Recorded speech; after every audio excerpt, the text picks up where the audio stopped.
subscribe to this YouTube channel now, like me, you may have been sat at your desk since 5 or 6 o'clock this morning and you're feeling a bit stiff, or you may have just cut off a business flight, the red eye. So feel free to stand up, shake it all out, give a wiggle, give a jiggle. That's right, it feels good, it feels good, okay. Not good to sit in a chair all day.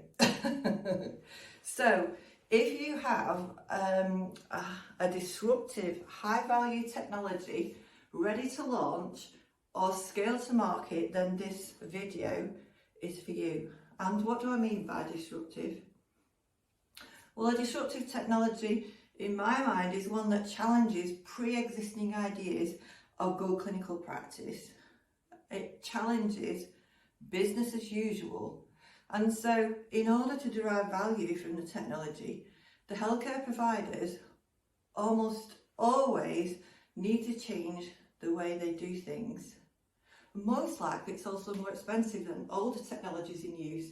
And all healthcare providers have to consider budget constraints when they make choices about whether they invest in this or that. And it's always difficult to change from legacy technologies, from legacy procedures, particularly when procedures are already established as a gold standard. They're in clinical guidelines. So if you've got such a technology, you can't compete on price. Not on the price of the technology anyway. And with a high value technology, you don't want to compete on price. So traditional product selling approaches won't get you very far. And that's where solution selling comes in. Now, I've been in this business for over 30 years, and probably at least in the last 15 years, big organisations that I've worked with have been committed to implementing solution selling. And I don't think there are very many sales managers or salespeople these days who don't fully appreciate the value of solution selling. But there are problems with execution. Why are there problems with execution? Well, 4 main reasons, I think, in my experience.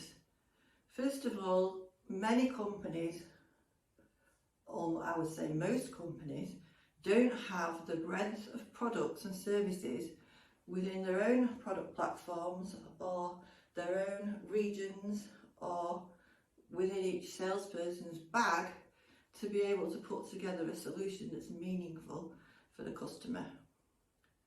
Now that is a whole other YouTube video in itself. The second point is that most companies don't have robust value propositions because the evidence behind the value proposition just isn't there, or it's not robust. And again, that's a whole other YouTube video. But what I'm going to focus on today are the last 2 items of the 4. Number 3, customer intelligence is lacking.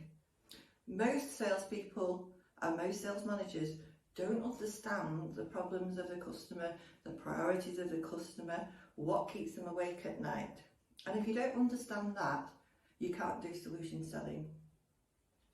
And the 4th and finally, most of the salespeople that I've spent time training, on workshops, going out into the field with and coaching, don't have all the skills and tools necessary to effectively execute solution selling.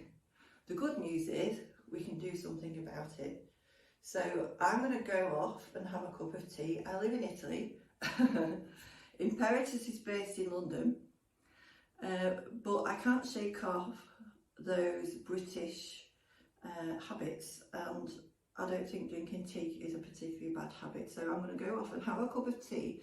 Stick around, because not only will we do a bit of a deep dive on some of those issues, but I'm going to share with you some fabulous insights that we've gathered over the many years of running our unique case method based training for salespeople, and also the results of our sales performance audits.